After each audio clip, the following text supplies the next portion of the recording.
voilà cette chanson que nous vous proposons au bénéfice des grands adorateurs devant l'Éternel. J'espère que vous avez pris aussi le temps de fredonner ces belles notes. Et nous, ça nous donne également le temps de recevoir notre pasteur Victor Kwasi, déjà en plateau avec nous.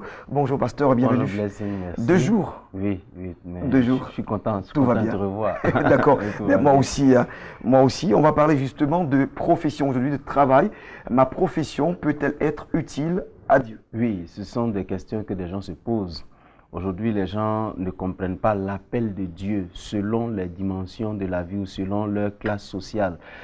Pour moi, l'appel de Dieu, ce n'est pas seulement le fait d'être appelé à ne plus rien faire d'autre que de venir à l'église et de prêcher la parole de Dieu ou d'aller en mission faire l'évangélisation. Mais l'appel de Dieu peut être le fait qu'il nous donne un travail pour que nous soyons utiles à son royaume.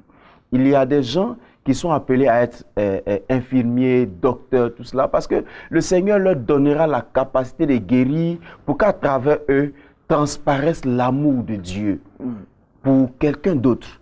Parce que vous savez, souvent dans les programmes que nous faisons, Dieu ne guérit pas tout le monde immédiatement. Et Dieu fait exprès, parce qu'il a donné la capacité à quelqu'un de guérir, pour que cette personne qui sera guérie voit l'amour de Dieu à travers une personne terrestre. Et c'est cela. Quelqu'un a fait une autre affaire, un autre métier, quelqu'un est avocat, quelqu'un est comptable, quelqu'un est ceci. Dieu lui permet d'être dans ce métier pour être utile à son œuvre. Ça peut être aussi un appel de Dieu pour le salut des âmes et pour l'extension du royaume de Dieu. Et je vous pose une épineuse question, peut-être qui va gêner. Tout à fait. Dieu a donné le don à des personnes, par exemple, de guérir. On va donc parler on a discipliné cela, on appelle la médecine et tout cela. Mais pour nous, les Africains, on a aussi des personnes qu'on appelle des guérisseurs. Alors, est-ce que vous permettez que des personnes partent chez les guérisseurs et si, par exemple, ils n'arrivent pas à avoir le résultat escompté, ils reviennent vers un homme de Dieu? Est-ce qu'il y a possibilité d'aller voir un guérisseur quand nous sommes malades, en tant que chrétiens? Il faut faire la part des choses. En tant que chrétien, qu'est-ce qu'on appelle guérisseur et comment fait-il la guérison? Super, merci. Absolument. Parce que si on utilise des pouvoirs mystiques pour pouvoir opérer des choses... Je n'ai pas parlé de mystique, voilà, je parle d'un guérisseur. Voilà, absolument. Donc, si c'est un guérisseur, à la terminologie, voilà, est-ce que c'est permis d'aller voir un guérisseur? Absolument. Pourquoi? Parce que Dieu a créé les plantes pour que nous soyons guéris. Même le riz que nous mangeons a des vertus curatives. Donc, Dieu nous permet de pouvoir utiliser des plantes pour que nous soyons guéris. Alors, si quelqu'un se sent, je veux dire, bien d'aller voir quelqu'un pour lui apporter des plantes pour être guéri, il n'y a pas de problème. Parce que de toutes les façons, Dieu utilise chaque dimension de notre vie pour pouvoir apporter son amour à quelqu'un.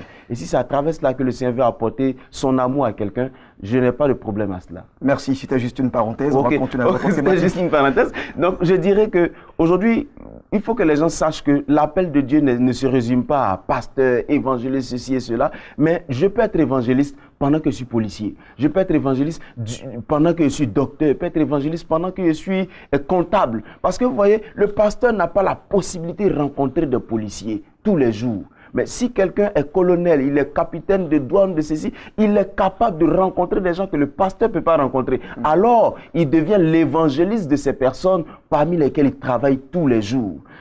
Avoir une profession, ce n'est pas seulement pour mériter un salaire et vivre une vie sociale paisible, mais c'est pour rendre gloire au Seigneur. Aujourd'hui, les gens, quand ils demandent d'avoir un travail, souvent la question que je leur pose, c'est qu'est-ce que tu vas donner à Dieu après qu'il t'ait donné le travail? Est-ce que tu vas lui être utile? Il y a des gens qui juste vont au travail pour pouvoir mériter un salaire à la fin du mois. Je suis en train de leur dire ce matin que ton travail est aussi un appel de Dieu. Super. Et cet appel de Dieu doit te permettre d'étendre le royaume de Dieu là où tu es. Parce que si on se limite seulement au titre qu'on connaît aujourd'hui dans nos églises, qui souvent n'impactent même pas beaucoup trop de personnes, on ne va pas étendre le royaume du Seigneur. Alors, chers frères, quel que soit ce que tu fais, quelle que soit ta profession, sache que c'est un appel de Dieu pour que tu puisses impacter le nombre de personnes que le Seigneur te permettra d'impacter. Et cela, ce n'est pas une question de révérence, c'est une question de capacité divine, c'est une question d'impact de Dieu, je dirais ça comme ça,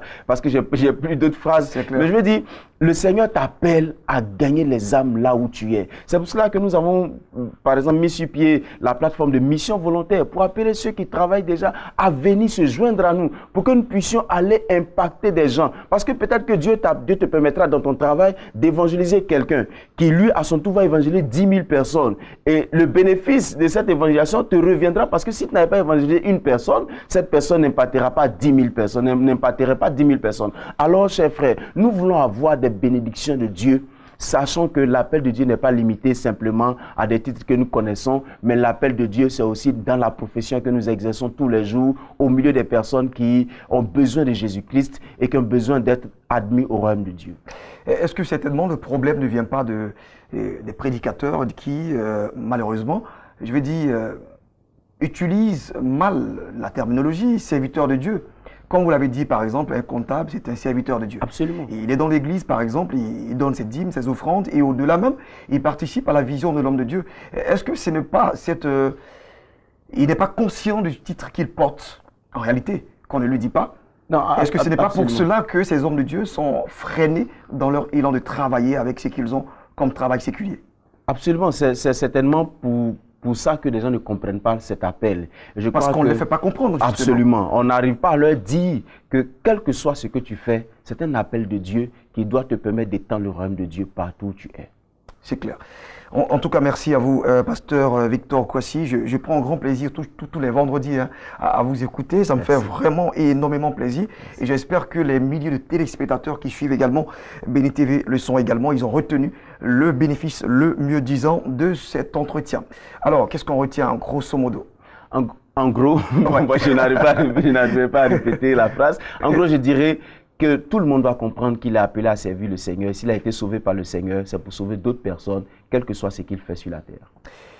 Merci, pasteur Victor Kwasi. Voilà un homme qui est vraiment ouvert d'esprit, qui nous invite tous à rentrer donc dans l'appel du Seigneur, lequel appel est donc relatif à l'obtention d'un travail, le travail qui va nous donner donc justement d'avoir de l'argent, et cet argent qui va servir à l'œuvre de Dieu. Alors tous, nous sommes appelés à répondre à l'appel du Seigneur, c'est-à-dire le travail, c'est important. Le micro, il est un dans une église, pourtant nous sommes des milliers, on ne sera pas tous des prédicateurs de l'évangile. Il est déjà avec nous, un des annonceurs qui tout à l'heure